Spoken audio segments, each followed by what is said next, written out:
Doctors और ऐसे लोग जो एसेंशियल सर्विसेज में हैं, क्या उनके पास राइट टू स्ट्राइक होना चाहिए? अगर ऐसे इश्यूज जो उनको परेशान कर रहे हैं, अपने राइट्स को अगर इन्वोक करने के लिए अगर वो प्रोटेस्ट करना चाहते हैं, क्या ये अधिकार उनके पास होना चाहिए?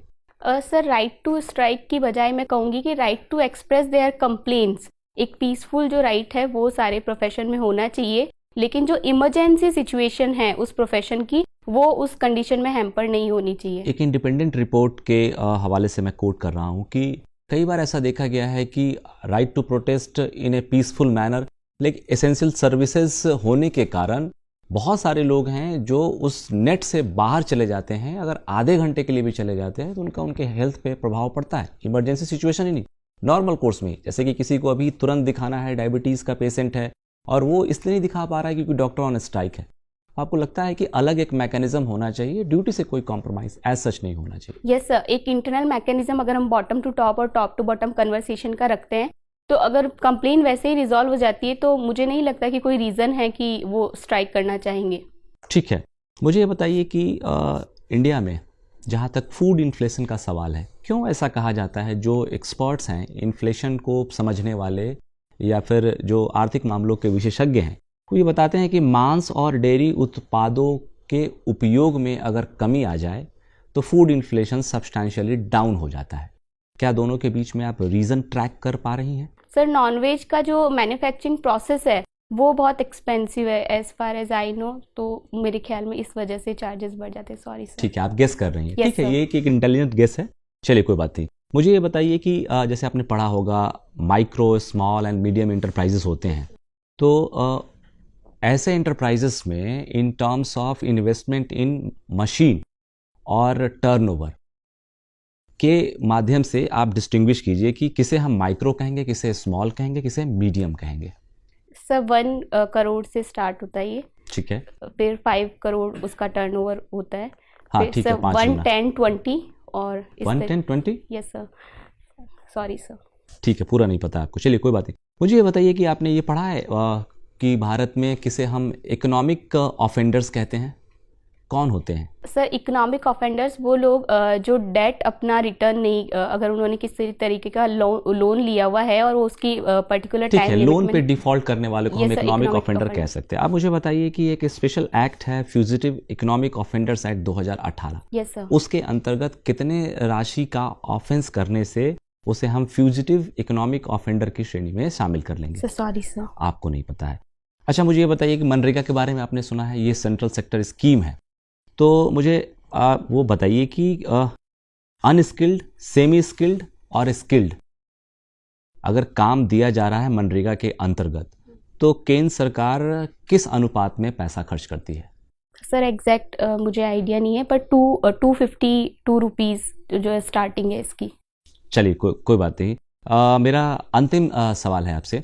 आप मुझे बताइए कि एज ए डॉक्टर आपको क्या लगता है कि आप एक बेहतर प्रशासनिक अधिकारी हो पाएंगी? जैसे और भी लोग आ रहे हैं, जो लोग सामान्य ग्रेजुएशन करके आ रहे हैं, ह्यूमैनिटीज़ का सब्जेक्ट पढ़ के हैं, आपके पास एक स्पेशलाइज्ड डिग्री है, तो आप क्या उन लोगों से एक बेहतर प्रशासनिक अधिकारी के रूप में अपने आप को स्थापित कर पाएंगी अगर आपको मौका मिलता है सिविल सेवा का हिस्सा होने का? सर, एज ए डॉक्टर मेरी जो एजुकेशन हुई है मेडिकल फील्ड में, उससे एज ए पर्सन मैंने जो ग्रो किया है, स्पेशली इमरजेंसी सिचुएशन में जो आपको एक काम और कंपोज मैनर आपको मेंटेन करना होता है, और क्योंकि सर प्रशासन में भी इसी तरीके के चैलेंजेस हम डे नाइट में देखते हैं सर, उसके अलावा लिटिल रिसोर्सेज में आपको जो मैनेजमेंट करना होता है, इन मिनिमम रिसोर्सेज मैक्सिमम आउटपुट, तो सर वो जो एक एटीट्यूड मेरे में डेवलप हुआ है ओवर द टाइम, मुझे लगता है that would help me becoming a better administrator. ठीक है, धन्यवाद। Thank you sir.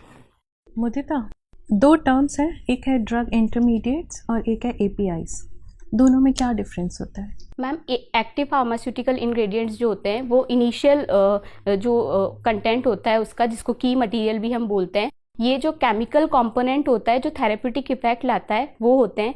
उसी प्रोसेस में जब मैन्युफैक्चरिंग की जाती है तो उस केमिकल रिएक्शन का जो इंटरमीडिएट पार्ट होता है उसको ड्रग इंटरमीडिएट कहते हैं। ठीक है। जब कोविड का टाइम था, लॉकडाउन था, तो ये देखा गया कि एपीआईज की इंडिया में बहुत कमी हो गई थी, क्योंकि हम बहुत सब्सटैंशियल पार्ट जो है उसका इंपोर्ट करते हैं। तो ऐसा क्यों है कि इंडिया जो है वो एक तरफ वर्ल्ड फार्मेसी होना क्लेम करते हैं और दूसरी तरफ हम APIs ही नहीं मैन्युफैक्चर कर पा रहे हैं, क्या रीज़न है इसका? मैम 2001 से पहले इंडिया का जो API सेक्टर था वो हम उसमें इंडिपेंडेंट थे और इम्पोर्ट बहुत कम था, लेकिन कुछ चेंजेस जो इसमें IPR में आए उसके बाद से हमने मेनली बाहर से API को इम्पोर्ट करना शुरू कर दिया। कोविड के टाइम पे हमारा 70% इम्पोर्ट चाइना से हो रहा था, लेकिन उस इम्पोर्ट की इंडिपेंडेंस को इंश्योर करने के लिए हमने प्रोडक्शन लिंक इनिशिएटिव जो स्कीम लेके आई, विद इन 2 ईयर्स हम 70% से 58% पे आ चुके हैं। तो मैम मुझे लगता है विद इन 3 और 4 ईयर्स हम इसको 20-30% का टारगेट लेके चल रहे हैं, वो हम अचीव भी कर लेंगे। ठीक है, गुड। ये बताइए कि एक टर्म यूज़ होती है मेडिकल साइंस में, मोर्च्यू वाइवोस डोसेंट, आपने सुना है? No ma'am, sorry. इसका मतलब होता है, लैटिन में है ये, इसका मतलब होता है where dead teach the living. Ma'am जहाँ तक मैं गैस कर पा रही हूँ इसका मतलब ये है कि कई बार जो पेशेंट होते हैं, टर्मिनली इल पेशेंट होते हैं, उन पे हम प्रॉपर तरीके से जो ट्रीटमेंट नहीं कर पाते, उसकी लर्निंग से हमें फिर future. Where dead teach the living, not where terminally ill patients teach the living. कहाँ पे हो सकता है ये? आप कॉलेज में? मैम पोस्टमार्टम से मैं इसको कनेक्ट कर पा रही हूँ। कैडेवर रूम में हो सकता है। Yes ma'am. कहाँ पे और आप इस फ्रेज को यूज़ कर सकते हैं अपनी लाइफ में? मैम जो क्योंकि एक कहा भी जाता है कि सबका जो एटीट्यूड होता है, मैं की जो भावना होती है, वो जब इंसान चला जाता है तो हमें ये रियलाइज होता है कि this world is not dependent on one person, तो वहाँ पे डेड पर्सन लिविंग को सिखा सकता है। तो जैसे सिकंदर के बारे में जो कहानी कही जाती है मैम, उससे मैं रिलेट कर आपने हिस्ट्री से लिंक किया है इसे। हमारी बॉडी में साइनसेस भी होते हैं, फोरामिना भी होते हैं, एक तो इन दोनों में फ़र्क क्या है ये बताइए, और इन दोनों का सिग्निफिकेंस क्या है, क्यों ज़रूरी है साइनसेस और फोरामिना? मैम जो फोरामेन होते हैं वो तो बोन में ओपनिंग होती है जिसके थ्रू इंपॉर्टेंट स्ट्रक्चर्स पास होती है, जैसे मैग्नम फोरामेन से हमारे स्पाइनल कॉर्ड और जो इंपॉर्टेंट सेंसरी स्ट्रक्चर्स है वो पास होती है। जो फोरामेन होते हैं वो बोन के अंदर होल लाइक स्ट्रक्चर्स होती हैं। फोरामेन जो होते हैं वो बफर की तरह, जो शॉक की तरह काम करते हैं उसको एनाटॉमिकल स्टेबिलिटी प्रोवाइड करवाने के लिए, और जबकि जो साइनसेस होते हैं वो स्टेबिलिटी प्रोवाइड कराता है एनाटॉमिकल, और जो फोरामेन होते हैं उनका काम पासिस का होता है। तो साइनसेस का रीजन बस स्टेबिलिटी के लिए होता है, कुछ और फंक्शन नहीं होता साइनसेस का? Ma'am as far as I know. Largest foramen skull का कौन सा है? Magnum ma'am, foramen magnum. और smallest? Sorry ma'am, foramen spinosum. ठीक है, थैंक यू मधुर।